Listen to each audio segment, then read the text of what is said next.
सवेरे से कोनो भेटाइला गैस के मारे पेट बुझाता फाट जाई कोनो लौकते नहीं खे कैसे गैस कम हुई बुझाते नहीं खे। अच्छा देखा तनी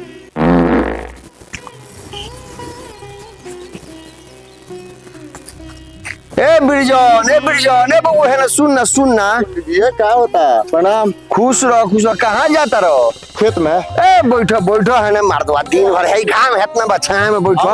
ए बैठो ना मर्दवा। ए पंडित जी कहाँ रहनी है इतना दिन से ना लौकत रहनी है कहीं गए रहनी है का? अरे मत पूछो का कहीं एगो जजमान बड़ा बढ़िया जजमान भेटा गेल ओइसन जजमान तो हम कहियो नहीं कि माने हमरा जजमान मिलल मने समझो मन तृप्त हो गेल जजमान से। तो एक एगो जजमान का में रहुआ।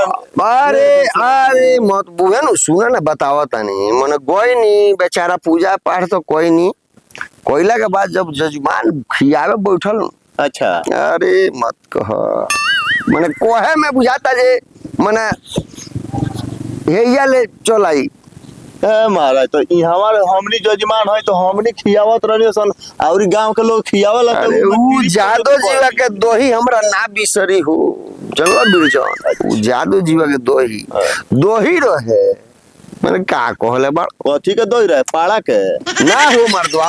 अब हम देखे गए काती के दोही रहे मैं दोही रहे बहुत बिजोड़ दोही रहे दोही इतना लाजवाब रहे ओकर तो छाली रहे इतना मोट के 1 फीट के तो छालिए रहे हो तो ना मोट के। ओहो मर्दवा उ छाली काटे खातिर सुने ना मने आगे के बात सुने ना हम जाता नहीं खेत में। ए बैठो ना भाई सुन लो तो जा देखो ना मने उ छाली रहे छाली काटे खातिर कोनो हथियार ना मिलल तो गोइल लोहार की यहाँ छेनी मने पिटवा के आई वाह महाराज हथौड़ी आई।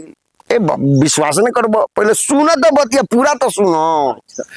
कौन? अब हथौड़ी छेनी से छाली जब कटाई आ छनौटा से धराई नहीं छनौटा से मने इतना बड़का नदिया रहे मर्दवा आउ ज्यादा जीव चिउरा मंगोल रहे।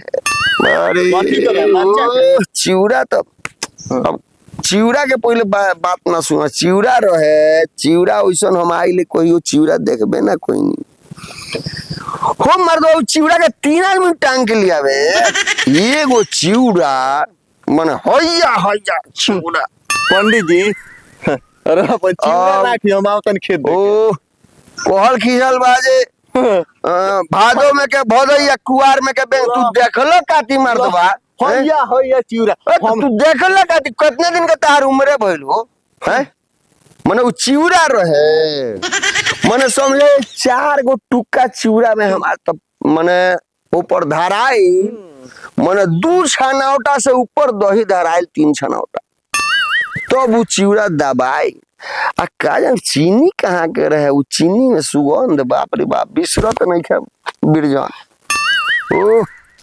बिसरत नहीं खे चीनी के सुगंध आ उ चीनी दही चिउरा चिड़े बैठो दही चिउरा चीनी आ मरचा सही कहल बा श्रीलंका के मरचा श्रीलंका से। अरे मत अरे ज्यादा जीवा अरे जग नु कोइले रहे मर्दवा जग कोइले रहे हैया मरचा देखते साफ बुझाए भया हो मरचा लौके मरचा तनी मनी काट लेता तो समझे जे तारा 90 के स्पीड ना धब लेबो तो फिर कहियो ए बिरजनमा के हो के बाबू चिल्लाता ए बैठो ए बचिला ए बैठो ना अभी तो देखो अभी खाइल का बतिया तो सुन चिल्लाता रे लोग पीट अरे पता अच्छा आज चलिए बैठो चिल्लाता रे खेत देख। अरे चल जाइए रुको ना हाय सुन अबगे शुरू भइल बा उ दोहे चिवड़ा जब सान के मैं खाए लगनी नु खाही में हमरा 6 महीना बीत गए मर दो।